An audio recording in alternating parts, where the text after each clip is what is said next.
बार बार मुझे आपके सामने आना पड़ रहा है। खाड़ी युद्ध के अनेक महत्वपूर्ण तथ्य प्राप्त हो रहे हैं, इसलिए मैं बार बार आपके सामने हूँ। मैं एक कहानी सुना देता हूँ, छोटी सी। दो महान शक्तिमान थे, जैसे अमेरिका और इजराइल, है ना। ये इतने भूखे थे, और काय के भूखे थे? ये कोई किसी चीज के वो नहीं, ये यूरेनियम के भूखे थे, और धन के भूखे थे, और तेल के भूखे थे। उन्होंने कहा कि बस ये यदि अपन ने खा लिया ना और अपने कब्जे में आ गया तो अपन विश्व के शहंशाह हो जाएंगे, अपने से महान शक्तिशाली कोई होगा ही नहीं। अचानक इनकी भूख इतनी बढ़ गई कि उनको एक गुफा दिखी। अरे बोले चलो चलो इस गुफा में अपन चलते हैं। यहाँ एक शेर है ना, वो अपने को डराता है, जरा उसकी खबर लेने। मूछ मरोड़ देंगे, तुम हलक में हाथ डाल देना, उसके खींच लेंगे, हत्या कर देंगे, उसकी खाल नाखून उसकी हड्डियाँ सब अपन ले चलेंगे, और शेर की हड्डियों का तेल बेचने का शुरू काम कर देंगे। ये कहानी सीधी सच्ची है, कोई गलत बात नहीं है। इसका सार समझ लीजिए, आप अर्थ भी जान लीजिए। अब मैं जरा विस्तार से बात करूँ। अमेरिका और इजराइल ईरान को हर तरीके से दबाना चाहते हैं, परंतु दबा नहीं पाएंगे। सबसे बड़ी बात है कि अमेरिका ने जो कह दिया कि हम ये ईरान के तेल और गैस पर अपना अधिकार करना चाहते हैं, और ईरान ने जो 50 पौंड यूरेनियम जो रख रखा है उसको हम हड़प पे ले आएंगे, हमारे सैनिक जाएंगे उठा लाएंगे, मामला हो गया, काम हो जाएगा अपना। अब ये तो दो बातें हैं, ये तो बड़ी मुश्किल हो गई। ये तो इन्होंने एक, जैसे बॉलीवुड में काल्पनिक फिल्में बनती हैं ना, वैसी काल्पनिक फिल्म को खाड़ी युद्ध बना दिया। चलिए अब ये भी देख लीजिए। तो आइए अब हम जरा चर्चा करते हैं। तो क्या अमेरिका ईरान के गैस भंडार और तेल पे अधिकार कर पाएगा? क्या 50 पौंड यूरेनियम वहाँ से आसानी से उठा लाएगा? ये भी अहम सवाल है। ऐसा संभव तो नहीं है, फिर भी अब क्या कह सकते हैं, कुछ भी नहीं होगा, मगर ऐसा होगा नहीं, क्योंकि जो यूरेनियम है ना वो 350 फीट नीचे की गुफा में छिपा हुआ है, और एक जगह नहीं 3-4 जगह छिपा हुआ है, जिसको लाना बहुत मुश्किल काम है, बहुत कठिन काम है। चलिए अब ये भी बात हो गई। इजराइल चाहता था कि मैं है ना ग्रेट इजराइल बना दूं, अरब के जो मुस्लिम राष्ट्र है, ईरान है, ये सबको अपने कब्जे में कर लूं, परंतु ये भी नहीं होने पाया। मामला उलट हो गया। 3-4 जो मुस्लिम राष्ट्र हैं वो इजराइल के साथ है, बाकी अरब के राष्ट्र भी अब तो हाथ ऊंचा करने लगे कि नहीं वो नहीं करना। पेंटागन ने एक जो नया प्लान बनाया कि ठीक है अपन जल थल और नभ तीनों जगह से एक साथ हमला करें। 10,000 सैनिकों को भेजने कर दिया कि चलो जाओ, तुम्हें अब ये करना है, 50 पौंड यूरेनियम उठा के लाना और ईरान को परास्त करते हुए तेल और गैस के भंडार पर अपना कब्जा करना है। वो भी संभव नहीं है। मान लो जिस जहाज से, जिस हवाई जहाज से, जिस पानी के जहाज से ये सैनिक आएंगे ना, वो रास्ते में उड़ा दिए जाएंगे। मान लीजिए कुछ उसमें सैनिक बच गए जो इधर घुस गए, तो वे भी निपटा दिए जाएंगे। और मान लीजिए कुछ सैनिक बचे जो ईरान की सीमाओं में घुस जाएंगे, मगर उन पर भी हमला होगा, वे वहाँ पर भी नहीं बच पाएंगे। और इतना बचने के, इतना सब कुछ होने के बाद भी कुछ सैनिक बचे तो यूरेनियम के भंडारों तक तो पहुँच ही नहीं पाएंगे।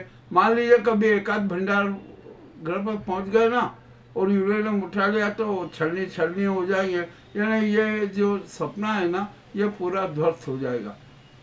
जो खाड़ी युद्ध की अंतर्राष्ट्रीय जो बॉलीवुड फिल्म है ना, ये अपने आप में बहुत रोचक हो गई। अब तो ये अरब के राष्ट्र भी घबराने लगे हैं कि ईरान कहीं हम पर हमला न कर दे, क्रूर हमला कर दे तो हम सब तहस नहस हो जाएंगे। अब इसके साथ अमेरिका और इजराइल ने एक चाल चली कि भैया अब ये तुर्की को ईरान के खिलाफ भड़काओ। तो उन्होंने कहा कि जो कुर्द फौज है ना वो ईरान में जाकर वहाँ हमला करेगी और उसको अधिकार करेगी। क्या होगा क्या नहीं होगा कुछ कह नहीं सकते। अब मामला बड़ा विचित्र है, मगर तुर्की ने भी अब स्पष्ट कर दिया कि यदि कुर्द सेना इजराइल के कहने पर ईरान में घुसी तो हम कुर्द सेना पर भी हमले कर देंगे, दूसरी तरफ ईरान भी हमला कर देगा, तो मामला बड़ा विचित्र हो जाएगा। तुर्की भी है ना, अब साथ नहीं देगा। जो भी कुछ हो रहा है, क्या हो रहा है, अब देखते हैं क्या होगा।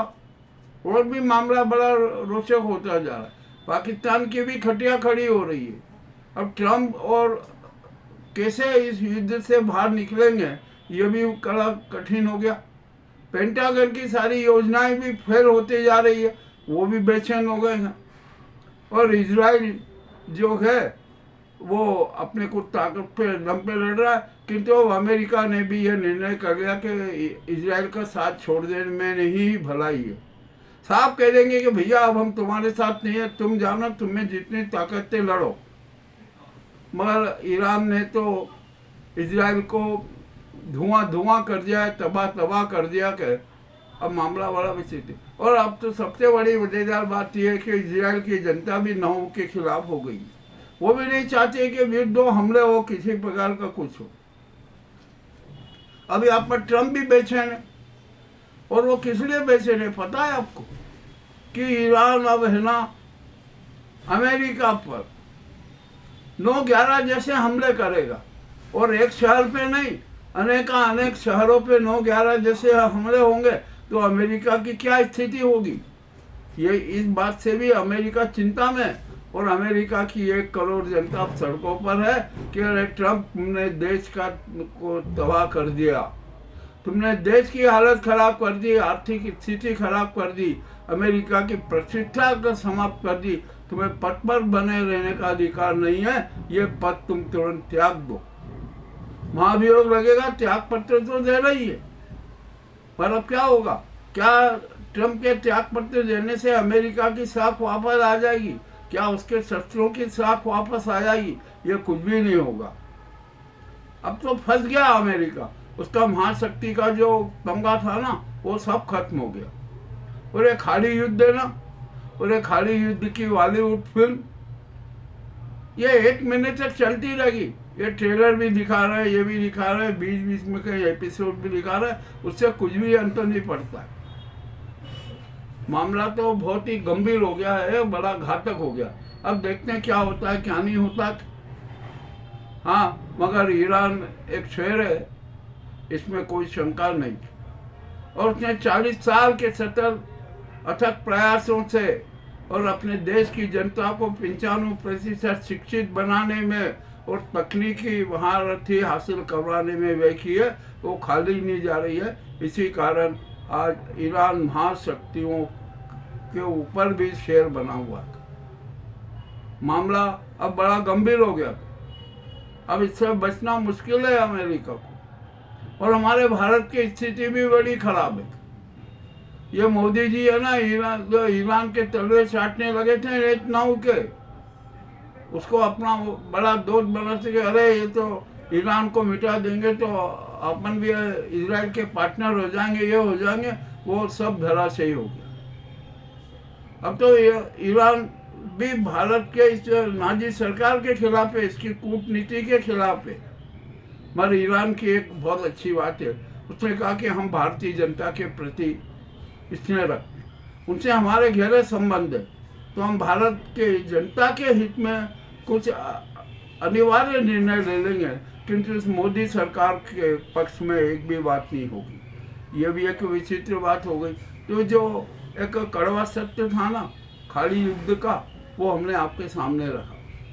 ये तथ्य अभी तक छुपाए गए थे, जो बता नहीं रहे थे लोग, अब बता रहे हैं, अब खोल के सामने आ रहे हैं। अब मामला बड़ा विचित्र हो गया।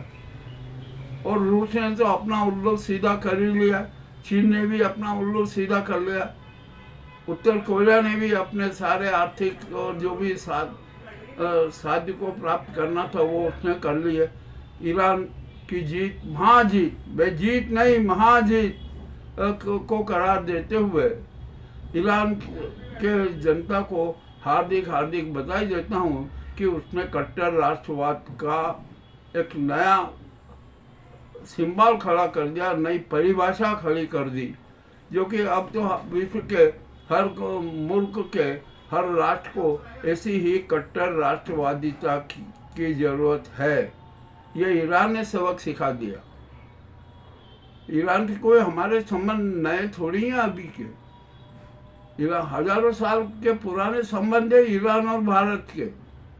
तो भारत ने तो जो इस मोदी नाजी सरकार ने है ना, मुस्लिमों के खिलाफ जो जहर उगला था, उसको और मूर्त रूप देने का जो सपना सजाया था वो तो ध्वस्त हो गया।